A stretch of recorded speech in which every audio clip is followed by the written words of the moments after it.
श्रीधाम आश्रम के इष्ट देवता श्री दत्तात्रेय भगवान, माँ भगवतीराज राजेश्वरी त्रिपुर सुंदरी, माँ नर्मदा जी के श्री चरणों में कोटि कोटि वंदन, कोटि कोटि नमन। हमने कल एक विषय लिया था, आने वाला 2023 श्रावण अधिक श्रावण मास, जिसमें 8 श्रावण के सोमवार आ रहे हैं। भगवान महादेव जी की पूजा के लिए बहुत ही अति सुंदर और दुर्लभ ऐसा ये मास, श्रावण मास, अधिक मास, भगवान विष्णु की पूजा, भगवान श्री कृष्ण की पूजा के लिए बहुत अति सुंदर ऐसा मास कहा गया है। आप सभी को एक बात बताई थी हमने कि भगवान का अभिषेक पूजन आदि जो करते हैं श्रावण महीना आने के बाद, बहुतांश भक्त जो है, शिव भक्त महादेव के मंदिर में पहुंचते हैं और उनका अभिषेक पूजन के लिए चलते हैं। और अभिषेक पूजन में सामग्री उपयोग में लाते हैं, बाजार से खरीदते हैं। जल ले लेंगे, दूध ले लेंगे, धूप लेंगे, दीपक, दिया, बाती, धतूरे के फूल, सफेद फूल, लाल फूल, नीले फूल आदि आदि अन्य सामग्रियों को साथ में ले चलते हुए वे मंदिर पहुंचते हैं और महादेव जी का अभिषेक पूजन करने में लगे रहते हैं। लाइनें लगी रहती है श्रावण मास में, खासकर विशेष ज्योतिर्लिंगों के स्थानों पर, जिसके चलते व्यवस्थापन को ऐसी व्यवस्था बनानी पड़ रही है कि लोग अभी भगवान का अभिषेक पूजन करने के लिए वहां पहुंच नहीं सकते। दूर से ही प्रणाम करो और आगे बढ़ो, दूर से ही प्रणाम करो और आगे बढ़ो। ऐसा क्या कारण है जिसके चलते लोगों को दूर से ही प्रणाम करना पड़ रहा है? और साथ में जो लोग छोटे मोटे मंदिरों में जाते हैं, वहां पहुंचने के पश्चात अभिषेक पूजन तो कर लेते हैं, परंतु परिणाम स्वरूप जो उनको रिजल्ट मिलना चाहिए वो उनको मिलता नहीं है। उसका रिजल्ट क्या है, परिणाम क्या है, वो नहीं जानते। उदाहरण तौर पे बताऊंगा, मंदिर में पहुंचने के बाद सर्वप्रथम जल से अभिषेक करते हैं, तो जिसके लिए तांबे का लोटा मतलब चातुर्मास हो गया। अन्य दिनों में भी आप अगर तांबे के लोटे से खुद स्नान करते हो तो तांबे का लोटे का जल गंगा जल के समान माना गया। ठीक उसी प्रकार हम भगवान को अगर तांबे के लोटे से अभिषेक करते हैं तो गंगा जल से स्नान कराने का पुण्य फल प्रदान होता है। फिर हम श्लोक कहते हैं, गंगे चेमनि चैव गोदावरी सरस्वती नर्मदे सिंधु कावेरी जलेस्मिन् सन्निधिं कुरु। फिर भगवान का जल अभिषेक होता है। जल अभिषेक के पश्चात समय आता है दूध अभिषेक करने का, पंचामृत अभिषेक करने का। लोग आजकल दुकानों में जाते हैं और वहीं से दूध खरीदते हैं। वो आता है पैकेट का। महाशिवरात्रि के 2-3 दिन पहले से ही जो डेयरी वाले लोग होते हैं वो दूध बेचना बंद कर देते, ताकि उनको पता है कि ये दूध जो है शिवरात्रि के दिन दुगुना रेट में बेचने वाले हैं, दुगुना इनकम होने वाली है, तो वो दूध बेचते नहीं, वो स्टोर करते हैं। अब उस दूध में क्या होता है, गाय का दूध होता है, भैंस का दूध होता है, उसमें जर्सी गाय होती है, बकरी का दूध होता है, सभी का दूध मिलाकर वो दूध एकत्रित किया जाता है, जिसके अंदर केमिकल भी यूज करते हैं। आजकल लोग दूध को फैट लगने के लिए, दूध को रेट बढ़ावा मिलने के लिए उसके अंदर केमिकल मिक्स करते हैं। ऐसा भी दूध, मिलावटी दूध, जो नकली दूध आता है वो भी उसमें मिलावट होती है। वो दूध आता है डेयरी में और उसी दूध से मिलाकर पैकेट बनते हैं। वो पैकेट का दूध 3-3 दिन, 4-4 दिन पुराना फ्रिज में स्टोर करके फिर महाशिवरात्रि के दिन, श्रावण मास में सोमवार के दिन वो बेचने के लिए दुकानों में आता है। और वही दूध हम भगवान महादेव जी के ऊपर चढ़ाते हैं। जो शास्त्र के खिलाफ अत्यंत नुकसानदायक, मतलब हम दूध माने हमारे चंद्रमा ग्रह से रिलेटेड, मन का कारक भगवान महादेव, उनके ऊपर हम ऐसा दूध चढ़ाते हैं जो हमारा चंद्रमा ग्रह पीड़ित हो जाता है, मन का कारक है।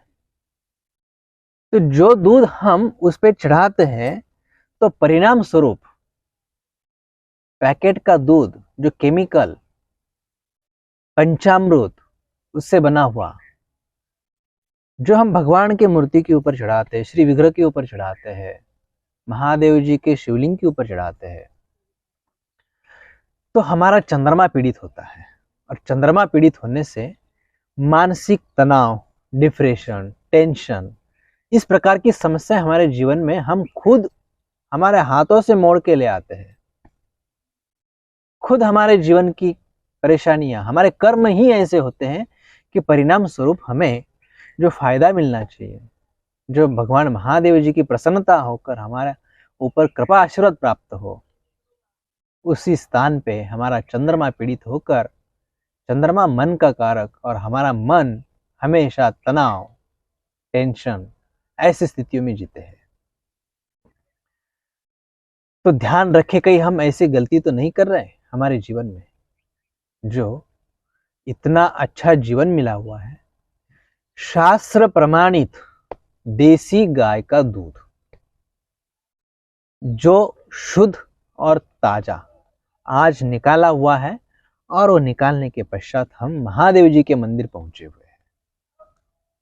फिर वो 50 रुपए लीटर हो, चाहे 100 रुपए लीटर हो, चाहे 1000 रुपए लीटर हो, परंतु जो दूध आप देसी गाय का, जर्सी गाय का नहीं, भैंसा का दूध नहीं, जो दूध देसी गाय का आता है, वही दूध भगवान महादेव जी को शास्त्र प्रमाणित भगवान को स्वीकार है। ऐसा दूध अगर हम चढ़ाएंगे तो हमारे ऊपर चंद्रमा प्रसन्न होगा। महादेव जी के जटाओं में हम देखते हैं जो चंद्रमा विराजमान है, जिस चंद्रमा को महादेव जी ने धारण किया हुआ है अपने जटाओं में, हमारे सिर पे, ऐसा मन का कारक चंद्रमा प्रसन्नता पूर्वक हमें आशीर्वाद प्रदान करता है। हमारे जीवन के मानसिक तान तनाव, टेंशन, डिप्रेशन, इन सब से हम मुक्त हो जाते हैं। अगर हमारे पास इस प्रकार शुद्ध देसी गाय का दूध अगर हमारे पास उपस्थित नहीं हो पाता, तो शास्त्र में वर्णन आता है भावो ही भगवान है।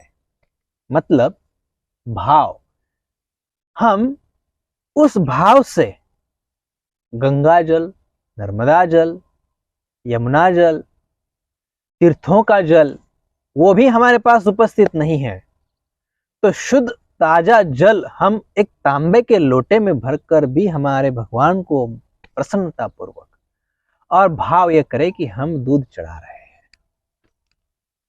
तो वो भावो ही भगवान है, वो भगवान हो जाएगा। वो आपका भाव जो है वो भगवान बन जाएगा। वो जल जल नहीं, वो अपितु वो जल दूध बन जाएगा। और वही प्रसन्नता से चंद्रमा हमें आशीर्वाद प्रदान करेगा। परिणाम स्वरूप हमारे जीवन में हम जिस मनोकामना पूर्ति के लिए भगवान महादेव जी की पूजा कर रहे हैं तथा अन्य देवताओं की पूजा कर रहे हैं, उनकी पूजा का फल हमें पूर्णतः प्राप्त करके, आशीर्वाद प्राप्त करके हमारी मनोकामना पूर्ति होगी। ठीक इसी प्रकार हम भगवान श्री कृष्ण हो, महादेव जी हो, अन्य देवी देवताओं का जो पूजन करते हैं, अभिषेक पूजन करते हैं, तो पंचामृत स्नान से, पंचामृत स्नान में दही का भी उपयोग किया जाता है। तो इस प्रकार जो केमिकल का दूध है, भैंस का दूध है, अन्य प्राणियों का दूध, उसमें मिक्स मिलावट जो होती है, जिसके चलते हमारे भगवान के श्री विग्रह की जो परत होती है, ऊपर की परत, तो वो उसको छोटे छोटे छिद्र बन रहे हैं, जिसके चलते वो परतें कमजोर होती जा रही है। हमारे श्री विग्रह कमजोर होते होते उसको नुकसान पहुंच रहा है। तो इसका उपयोग अन्य तीर्थों में किया जाता है। इसी के कारण वहां के प्रशासन को पूजा में जो लोग सब सामग्री लेके पहुंचते हैं, परंतु मंदिर प्रशासन अभी उसको अनुमति नहीं दी जाती। क्यों नहीं दी जाती? उसके कारण यह है, हमारे ही कर्मों के कारण हमें ही हमारे भगवान के दर्शन अभी नजदीकी से भी नहीं हो पाते। क्यों? ताकि हमने हमारे हाथों से ऐसी गलतियां की है जिसके चलते हमारे भगवान के श्री विग्रह ही कमजोर, उसकी परतें जो है उसको छिद्र, उसके लेयर निकलना, इस प्रकार की शुरुआत हो रही है। तो हमें इस बात का ज्ञात होना चाहिए, ध्यान होना चाहिए कि हम हमारे भगवान की पूजा कर रहे हैं, श्री विग्रह की पूजा कर रहे हैं, तो वो सामग्री किस प्रकार की है, वो शुद्ध है, अशुद्ध है, केमिकल की मिलावटें है, आदि आदि जो सामग्री है वो किस प्रकार होना चाहिए। दूध जो चढ़ाते हैं तो दूध तांबे के लोटे में नहीं चढ़ाया जाता। पूर्व जन्म में, पूर्वी काल में जो जल चढ़ाया जाता था वो चांदी का लोटा था। स्टील के बर्तनों की जो लोटे आते हैं जिसमें दूध खराब नहीं होता। तांबा और पीतल में दूध जो होता है उसको अंदर से एक लेयर आता है पहले के बर्तनों में, तांबे के और पीतल के बर्तनों में, जिसको कलाई कहते हैं। आजकल वो बर्तनों में कलाई नहीं होती है, सीधे बर्तन बाजार में आते हैं, जिसके कारण वो दूध खराब हो जाता है। तो हमें ऐसे बर्तनों का उपयोग नहीं करना चाहिए। जल चढ़ाने के लिए तांबे का लोटा, दूध चढ़ाने के लिए स्टील का बर्तन, चांदी का बर्तन हो तो वो बहुत ही अच्छा माना गया है। फिर हमारे पास जो सामग्री आती है उस सामग्री बेल पत्र हो गए, धतूरे के फूल हो गए, अन्य अन्य सामग्री जो आती है उनका पूजन हम कर सकते हैं। तो आप सभी को आषाढ़ मास में मां नर्मदा जी के तट पर, और जिस स्थान पे हम बैठे हुए हैं ये स्थान है कुबेर भंडारी जी, इस स्थान से जो संदेश आपको दिया जा रहा है वो आने वाला अधिक मास, अधिक श्रावण, जिसमें 8 सोमवार आ रहे हैं, 8 श्रावणी सोमवार, ये 19 साल के बाद ये योग हमें प्राप्त हुआ है। इसका लाभ लिया जाए। मां नर्मदा जी से हम प्रार्थना करते हैं कि आने वाले अधिक मास, श्रावण मास में आप जो साधना, ध्यान, भजन, भगवान की पूजन, व्रत आदि करोगे, मां नर्मदा जी से प्रार्थना करते हैं कि श्रीधाम आश्रम परिवार से जुड़े हुए सभी भक्तों के जो मनोकामनाएं हैं उसकी पूर्ति भगवान जल्द से जल्द पूरी करे, और आप सभी के जीवन में आपका यश, कीर्ति, आयुष्य, आरोग्य, धन संपदा, कुल, गोत्र, वंश, इन सब की वृद्धि हो।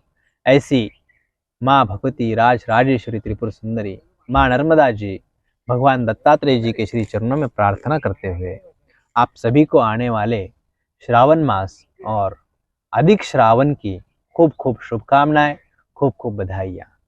जय गुरुदेव।